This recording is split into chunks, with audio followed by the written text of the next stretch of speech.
जोबट विधानसभा के विधायक सेना महेश पटेल ने आज चंद्रशेखर आजाद नगर जनपद पंचायत में आयोजित विभागीय समीक्षा बैठक के दौरान अधिकारियों की लापरवाही पर जमकर नाराजगी जताई। विधायक ने कहा कि जनता आज भी मूलभूत सुविधाओं के लिए तरस रही है, जबकि अधिकारी कागजी काम और बहानेबाजी में उलझे हुए हैं। बैठक के दौरान विधायक सेना महेश पटेल ने खास तौर पर पीएचई विभाग को आड़े हाथों लिया। उन्होंने कहा कि हैंडपंपों की मरम्मत के लिए महीनों तक स्पेयर पार्ट्स नहीं मिलते और महिलाएं और बच्चे आज भी पानी के लिए पैदल दूर जाने को मजबूर हैं। गांव में बनी पानी की टंकियां सिर्फ नाम के लिए हैं, उनसे पानी नहीं मिलता। विधायक ने विद्युत विभाग, शिक्षा विभाग, आंगनवाड़ी भर्ती और सड़क निर्माण कार्यों में हो रही भारी लापरवाही पर सवाल खड़े किए हैं। उन्होंने कहा कि गांव में बिजली के तार खतरनाक रूप से झूल रहे हैं, ट्रांसफार्मर महीनों से बदले नहीं जा रहे हैं और स्कूलों में शिक्षक समय पर नहीं पहुंचते हैं और आंगनवाड़ी भर्ती में पक्षपात व अनियमितताएं हो रही है। जनता परेशान है, गांव में संकट है, पर भाजपा की डबल इंजन सरकार सिर्फ घोषणाएं कर रही है। विकास सिर्फ कागजों में ही है, जमीन पर नहीं। सेना महेश पटेल विधायक जोबट बैठक के दौरान विधायक ने बैंक ऑफ बड़ौदा के प्रबंधक को भी फटकार लगाई, क्योंकि आम नागरिकों के काम में लगातार देरी की शिकायतें मिल रही थी। जोबट विधायक का यह कड़ा रुख एक बार फिर यह दिखाता है कि विकास योजनाएं कागजों पर चल रही है, जबकि जमीनी हालत अब भी जनता के लिए चुनौती बने हुए हैं। फिर सरपंच कौन होता है और नेता भी कौन होते हैं? आपका पेपर में क्या निकला था नियम, उसके हिसाब से चलना चाहिए। नहीं फिर इतने लड़ाई झगड़े हो रही, पूछो मत।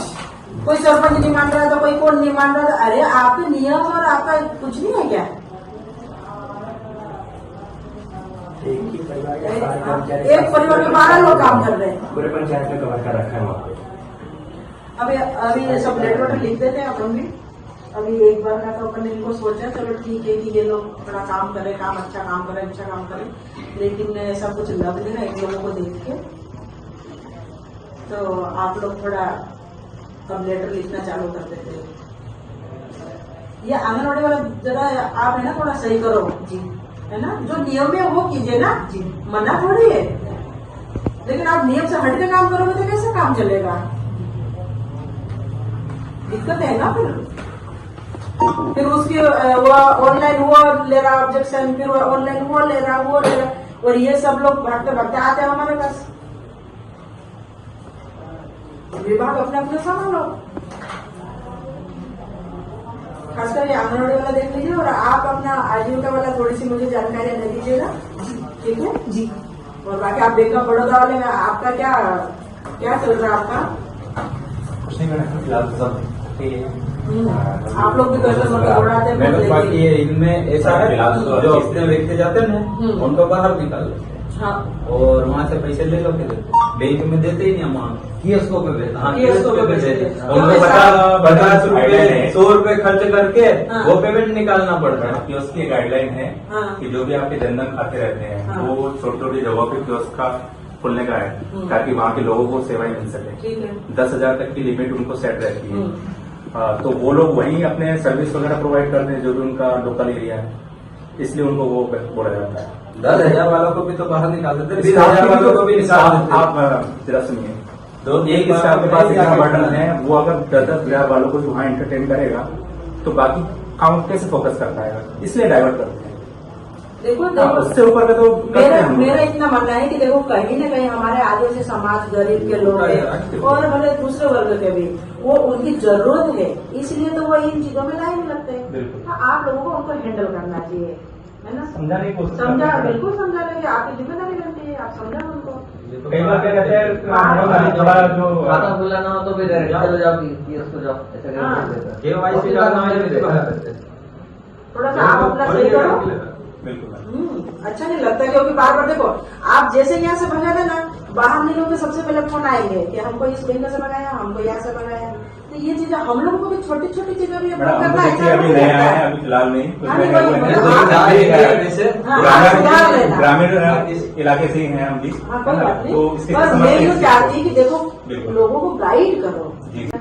उसमें जल निगम जब तक पानी नहीं देगा तो हम कहाँ से देंगे? हमारी भी समस्या है। हम आप लोग मतलब किस हिसाब से हम वही टेस्ट वही करेंगे? समस्या है। उसमें हमने डीपीआर में लिखा, हमने जैसे राइजिंग में जैसे ट्यूबवेल से टंकी तक जोड़ने के लिए अपन को लाइन किए थी, वो ट्यूबवेल भी हटवा दिया और लाइनिंग भी हटवा आपने आपका प्रोजेक्ट तैयार करके दिया, पर शासन से नहीं हो रहा ना, मेन प्रॉब्लम वहाँ हो रही है। अब आप आंगनबाड़ी का देखिए, आंगनबाड़ी में क्या हुआ, शुरू में क्या बोले, बिल्कुल नियम अनुसार ही होगा, ये पेपर में भी निकला, सब हमको लगा कि सही में सब कुछ ऐसा ही होगा।